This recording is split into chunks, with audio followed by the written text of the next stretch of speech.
everybody, happy Tuesday. And when it's Tuesdays here at KatiMorton.com, that means I'm on Tumblr. So if you ask your questions on there using the hashtag KatieFAQ, I've gone through them, and some of them were very similar, so I pushed them together into one question.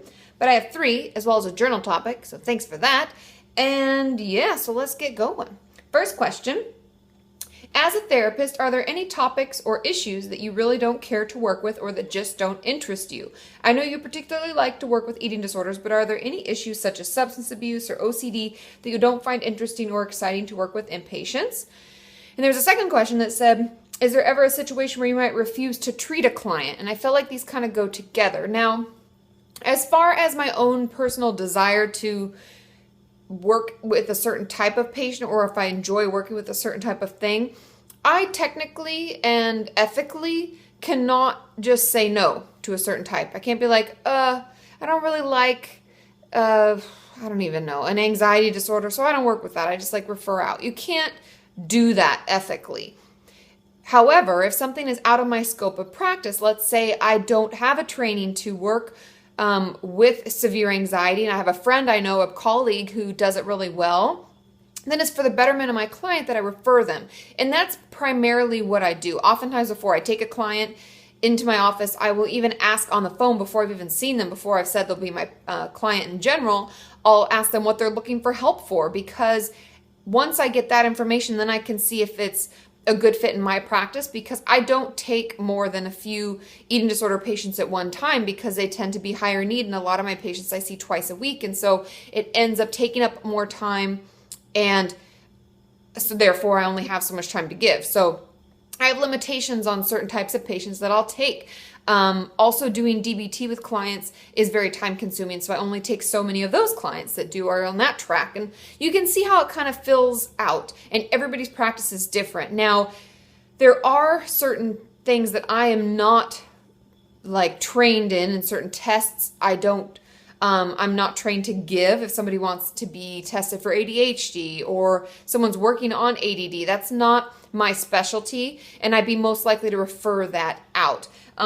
To go to the second question about, is there ever a situation where I might refuse to treat a client, that would be more of I'd refer out because it's out of my scope of knowledge and practice and competency. But I would never just refuse to treat someone. The only time I've ever refused to see someone is when they came for the initial appointment. I had a couple of these, and they're really sick. And this is eating disorder wise, and they're very ill, and it's not safe for me to treat them. And so I give them referrals to inpatients, and I call and we try to get them in. Even though they're not my client yet, I actually don't have to do that, but I want to make sure that they get the help they need and they recognize the level of treatment that they need and require. So that's about it. And that kind of explains hopefully more about how a therapist puts their practice together and why some may say, oh, I'm not taking new clients right now. It may not be that their practice is completely full, but it may be that they're full with their anxiety patients or whatever it is you're searching for help for. They might already have those spots kind of filled.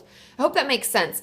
Obviously, if I work at a clinic or if I worked in a Kaiser type thing, I don't get to choose like that. So it would just be kind of whoever came through the doors. Oftentimes they just fill up your schedule with people. And that can be why oftentimes when you see people like that, you have to go longer periods of time in between sessions, and you have a very limited number of sessions because, people just keep coming in.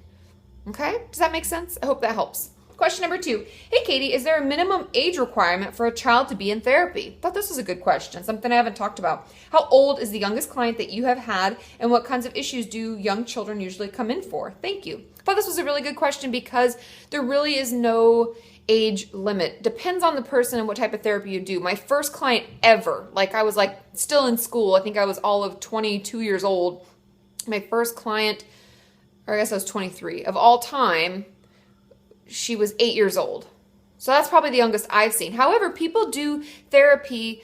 Obviously, it's different. It's more of a play therapy. There's even floor time, AB therapy that you do with children who have autism or on the autism spectrum, Asperger's, whatever they're calling it now. I think it's all spectrum disorders.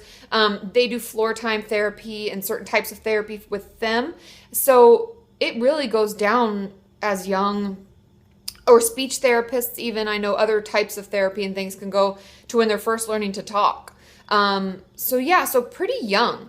But to be able to participate in talk therapy, the youngest that I've done where it wasn't play is 11. And that was a girl. Girls tend to be more mature earlier. I'm sorry, boys, but it just happens to be the way that we usually develop.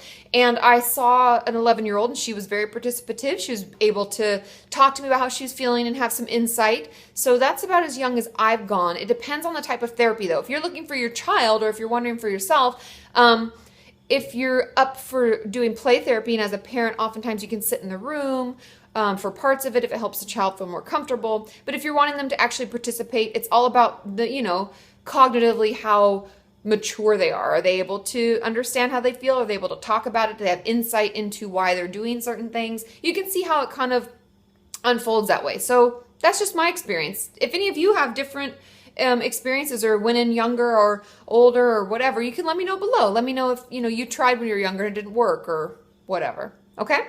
Question number 3. Hey, Katie, I find myself constantly in need of some kind of external stimulation, be it food, something to do with my hands, etc. Even when I'm watching TV, I have to have my laptop, food, phone, or something similar to keep me from being bored. I hate this because it causes me to overeat sometimes, and I feel like it's not good to need so much stimulation. My sister used to say that I was high in sensation seeking, and I also have trichotillomania. Is there anything that I can do about this? Now, I thought this was a great question because I get questions similar to this all the time about needing to stay busy or having to have a screen, and we're looking. And the unfortunate thing about the way that media and technology has advanced is that we can get things now. Like lickety split. I have screens everywhere. Me personally, I always have a bunch of screens. I have a laptop right now and I'm looking at my phone. So you do the math. And that's not even the maximum amount of screens I've looked at. I can also have the TV on potentially.